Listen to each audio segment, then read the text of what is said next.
Hi there. I got some responses on my Max Keiser Salinas video, so I'll just take it apart here. Somebody said, well, the only way to fight fraud is to go to gold and silver currencies, or silver currencies maybe, to some kind of non-fiat currency as it is considered. But you have to imagine, of course, if you introduce that in Greece, it will be a fiat currency because it will be managed by the government. The government will distribute it, will have to find it somewhere, have to make coins, have to give it to the people. That's a process, a controlled process. That's quite complicated.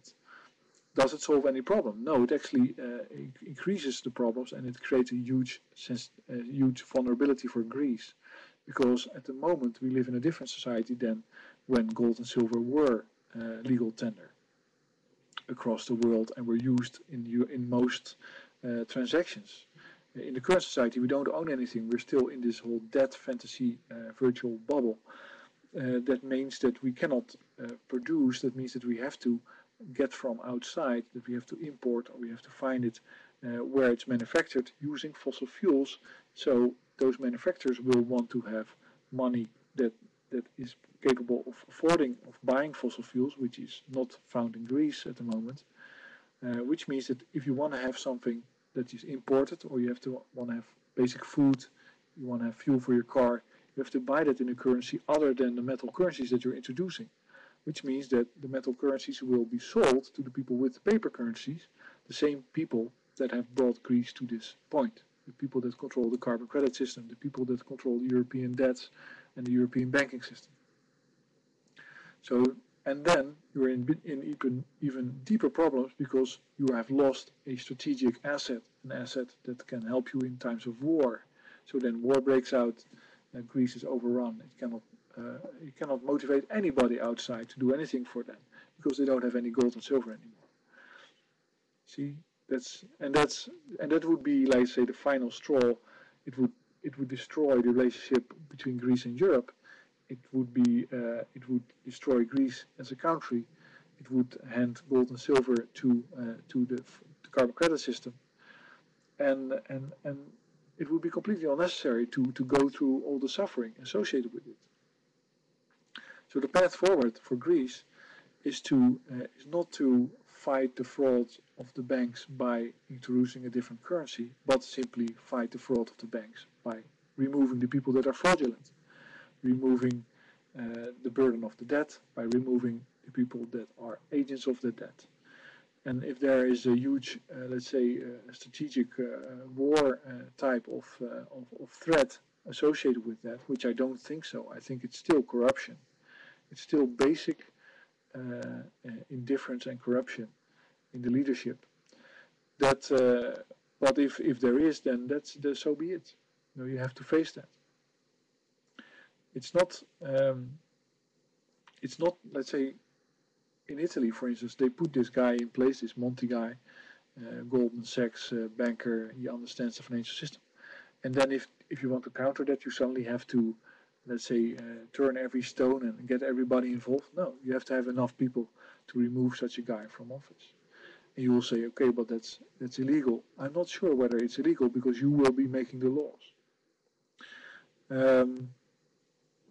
But the road ahead, so I'm not for all that violent stuff. I'm simply for being, let's say, recognizing that you are fighting a phantom. You're the debt, etc. But you have to arrange the logistics of your survival. You have to arrange society such that you can survive. You have to make deals for that. So one of the suggestions in Holland was that Greece would pay off their debt with renewable energy. That's close, but no cigar, because that debt is not real debt. I think you should forget about it. You will never, because that debt implies a authoritarian or a relationship of authority, which you cannot serve. If you have, that's okay. Let's assume for a moment that you have Germany as a master in Europe, and Germany fiats and controls the flow of carbon credit. So it allowed a lot of carbon to flow to Greece, where they had lots of fun with it. That's true, but the guys that did that are no longer there. The person that sold the oil is no longer there. The oil is no longer there. It's all gone. There's now new people that do not deserve the full servitude that you have for your enjoyment. Let's say so. That's like you've been dining in a restaurant for free for years, and then one day I'm the owner of the restaurant, and I start pretending that you have to now do the dishes for a number of years for me. That's not that relationship is not there. The world just simply isn't structured that way. So keeping that on record is, of course, like a huge fantasy, and it gives a big boner to banks, because they say, okay, great, we can sit on our ass and people will be running for us for years because they respect this debt. Why? Because they confuse the macro debt with the mini debt, with the real actual act of people. But there's no real relationship at all. Bankers don't make oil. So if they allow you to have oil, well, that's a good trick. But you could thank them for doing that, but they've already thanked themselves with money, and with income, and with control, and with power, and with all the things that they have, like Mr. Dominic Strauss-Kahn, and going around the world, forcing women to have oral sex with him, jumping on journalists. That's all the fun they had with that power. But they didn't make the oil, so they don't deserve any credit, any control when there's no more oil. Then it's simply over. The only reason why that control is exerted at the moment is to destroy users of oil. So your get out, your escape, is to produce energy for yourself. So you don't need that oil. See, that is the proper response. And I think the fundamental reason why that is not openly advocated and acted on is that there is a control issue, because the south of Europe, the Mediterranean region, will be very wealthy based on renewables, because they have abundant sunshine. They have water of the Mediterranean, and so it will be survivable, the world, planet for the foreseeable future. For a couple of 100 years, I think, will still be doable, although it will be dramatic. But they will be the ones that have no problem providing themselves with whatever is needed to survive. If you want to build spaceships, you have to do it where the sun shines, in the desert of the Sahara of Morocco. Even if you want to have like glass-domed survival bubble cities with 80 atmospheric scrubbing machinery and all that stuff, it has to be in the middle of Africa, in the desert, where you can build lush gardens and do everything you want ecologically, once you start using the power of renewable energy. But that means that those regions will be more powerful and more prosperous and more wealthy and will control the world. And that's I think, one of the problems. One of the fundamental plus that simply people want to go on with business as usual. So the carbon credit system simply wants to go on with business. They want to go to their office in the morning and continue doing what they're doing. Well, they're psyched. It's over. It has to be over. Proper response to reality is to create a plan for Greece so that they move 100% to renewables in the shortest periods of time possible, involving the most people possible. You have to feed those people anyway, so the more you involved, the more useful that carbon input that you put into those people in the period will be. The more useful the investment will be. And then they're independent. You don't need to feed them anymore, because they have the renewable sources to make everything. You can make fertilizer, you can make water, you can make food, you can make electricity, you can make heat, you can transport cars, you can do mining, everything you can do with renewable power. So Greece will be a prosperous renewable-based country, and it will be able to sell that knowledge across the world. And that's a way out. A non-lethal, non-genocidal, non-destructive way out. And it does not involve gold and silver. It does involve a good plan and a deal with somebody that has the military might to marshal, to get the energy needed to do it, so the fossil fuel energy. But it can very quickly become self-powering. Going to gold and silver means that there will be an opportunity in the near future to completely destroy Greece, to basically completely annihilate it as a country, like Ukraine, like what's that called? The the stuff that Stalin did with the Ukrainian region. Kolmogor or something. I made Molvedor. I'm not sure. I forgot it, but I made a video about it. It's horrible.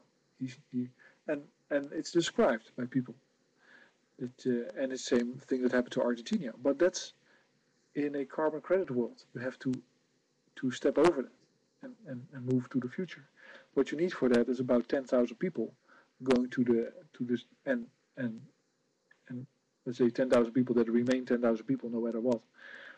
Go to the capital of Greece and take control of the government and make sure that you have the plan. You send the people home that are not with the renewable energy plan. Tell them, okay, well, you can stand on this square until we rip you to pieces, or you can take the plane and go back to where you came from, or where you want to go if you're a Greek person. No, there doesn't have to be any violence, but there has to be, I think, in my opinion, has to be a path towards prosperity, which can be mapped based on renewables.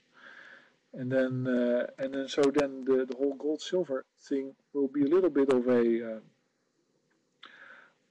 uninteresting diversion, which is not to say that if the whole world would do that, would move to a path of prosperity based on renewables, a path of eco-restoration based on renewables, in the most sensibly and let's say the most labor-involving way possible, because then of course you are most efficient with the fossil fuel that you still have.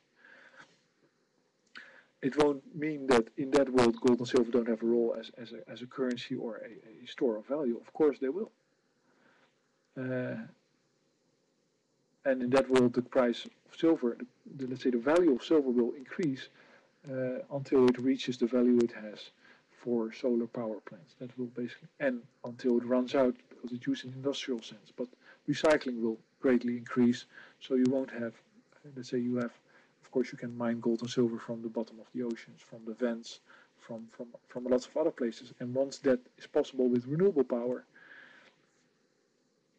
you see the burden of that will become completely different. The burden on society and the need for it. I think it's amazing how much fossil fuel there is if you simply imagine the world as it is turning right now, with all the cars and the factories and the televisions and the idiots like me behind computers. It is unimaginable how much opportunity you are wasting to become independent of that same source and still do exactly the same thing. So if that's the robo economy, the economy where you can have robots, machines do most of the work, no hard labor.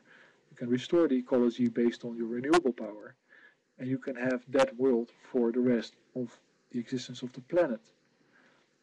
And I dare to say that it's even possible to catch climate change and turn it around.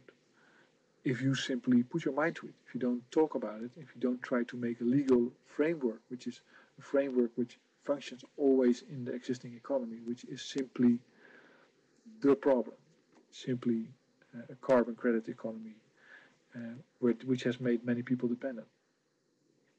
Anyway, so that's my response to Max Keiser and Salinas. It is a war.